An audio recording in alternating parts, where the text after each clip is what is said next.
Welcome to Americana Archives. Today's headline is Confederate White House draws many. The subheadline says, is place of pilgrimage for world visitors.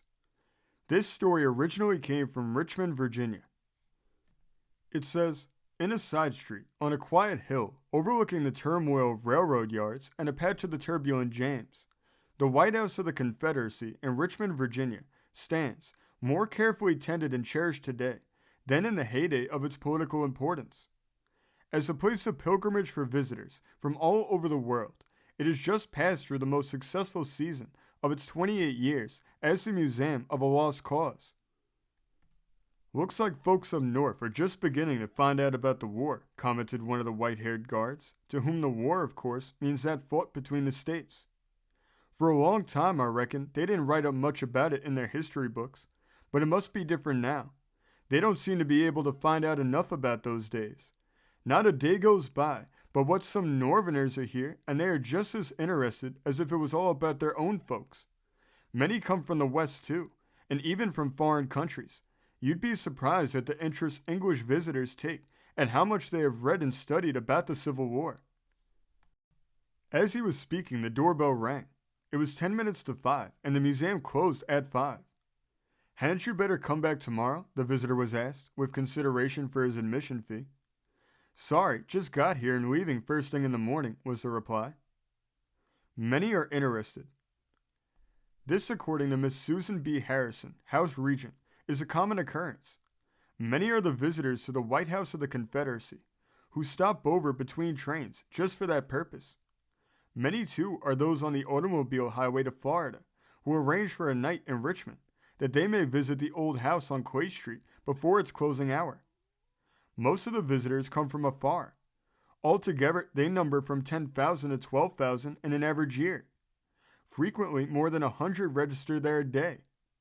No distinguished guest of the city neglects to walk up those steps, worn by the feet not only of generals and commanders, but also of soldiers from every state of the Confederacy, frequenters of the Davises' weekly receptions. The tall gray brick building, topped by a little shuttered cupola, opens directly on the street at a modest doorway, with steps and iron railings bridging a shallow ivy trench to the pavement. The rear of the house is more sumptuous, with tall white columns overlooking a grass plot, whereupon rests the propelling shaft of the Merrimac and the anchor chain of the Cumberland. Though spacious as a dwelling, the place is small for an executive mansion. Yet for 3 years, from 1862, when the house, already almost half a century old, was rented from the city by the Confederate government, until 1865, when the officials departed during the evacuation of Richmond, it was sufficient for the private life of Jefferson Davis and his family, and the state affairs of the Confederacy. Historic associations. Every room has its associations. In the large west room upstairs, Winnie, the daughter of the Confederacy, was born. And from the east balcony, little Joe fell to his death on the driveway beneath. In the little room off the entrance hall, Mrs. Davis's private sitting room, were held the most important conferences between the President and Generals Lee and Jackson, in from the battlefields around Richmond. On the third floor, the Secretary had his offices, and visitors on state business were received. The house, rechristened District No. 1, became the headquarters of General Godfrey Weitzel, commander of the Federal troops, in 1865, and was thus occupied for the 5 years Virginia was under military rule.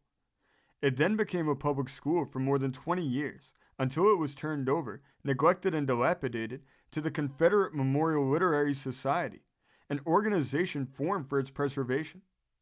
The building was repaired and fireproofed, with as few changes as possible, and into it have been poured the treasures of the South. Each of the 14 states of the Confederacy has a room in which it has arranged its trophies and relics, collected and cared for by its women. This story came from the great state of Wyoming, being reported in the Greybull Standard and Tribune of December 12, 1924. Thank you for joining us today. If you want to continue to uncover all of America's lost and forgotten history, then remember before you leave to hit the subscribe button, hit the notification bell, and remember to like and comment below. And we will see you next time on Americana Archives.